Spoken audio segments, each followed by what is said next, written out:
Today is National Women's Day in South Africa. In honor of the day, Secretary of State Antony Blinken met with South Africa's president and international relations minister. The holiday remembers women's heroic fight against apartheid. But this year, there is little to celebrate. Police from a town just west of Johannesburg are investigating the brutal gang rape and torture of 8 models. The women were in the middle of shooting a music video at the time of the attack. CBS News foreign correspondent Debora Patta spoke with some of the victims about their horrific ordeal. And we want to warn you, the details in this report are disturbing. Police cracked down near Johannesburg. They're on the hunt for a group of men accused of a horrific gang rape. This is a country at war with its women. South Africa has one of the highest rates of sexual violence in the world. And last month, 8 more names were added to that list. They were all models, part of a crew filming a music video in an abandoned mine dump when they say a gang of armed men forced their way in.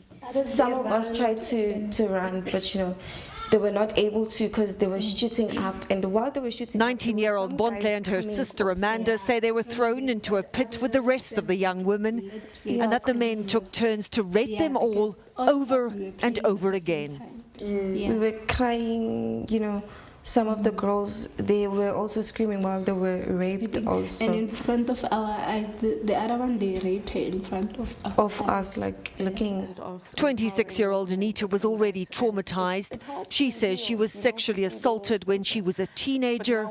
Now this. It's like, why am I even in this world? Am I made or put in this world to be a rape victim?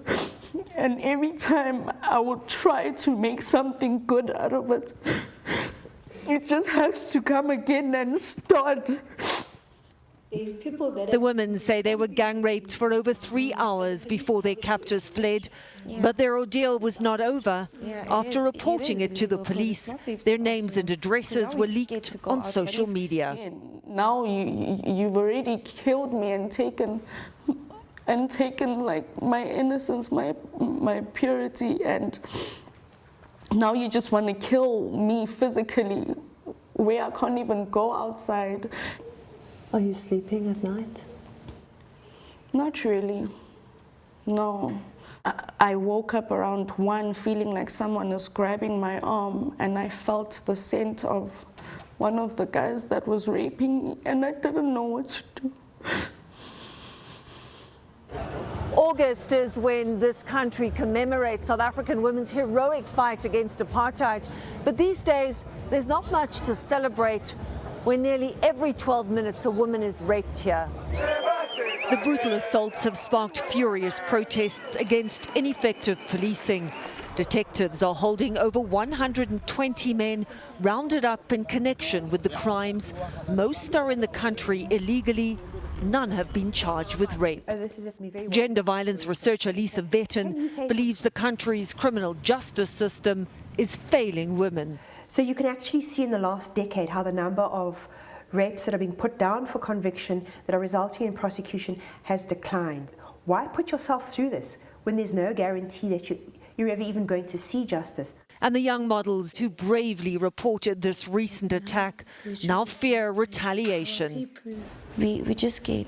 We don't know what to do anymore, because now we're scared of our lives, not only our life but our family's life, because we're all not safe now. Like thousands of women in this country, long after the physical damage has healed, the emotional scars remain. CBS News foreign correspondent Debora Patta joins us with more from Johannesburg now. Debora, what a difficult story to report. Can you tell us what the latest is on this investigation and what we know about the suspects and why they were at this old mine? Well, we don't know an awful lot. I mean, over 120 men have been held in connection with the attacks. Police are investigating 32 counts of rape. Imagine. It's alleged the men suspected of these rapes were foreigners and in the country illegally. Now, most of the anger is directed towards illegal miners known in this country as zama-zamas. They come to South Africa from neighboring countries to eke out a living in the country's thousands of abandoned gold mines. And they've been blamed by locals for crimes such as muggings and sexual assault. But many human rights groups warn that they themselves are often the target of deeply entrenched xenophobia. The bottom line is rape is the crime here and not the person's nationality.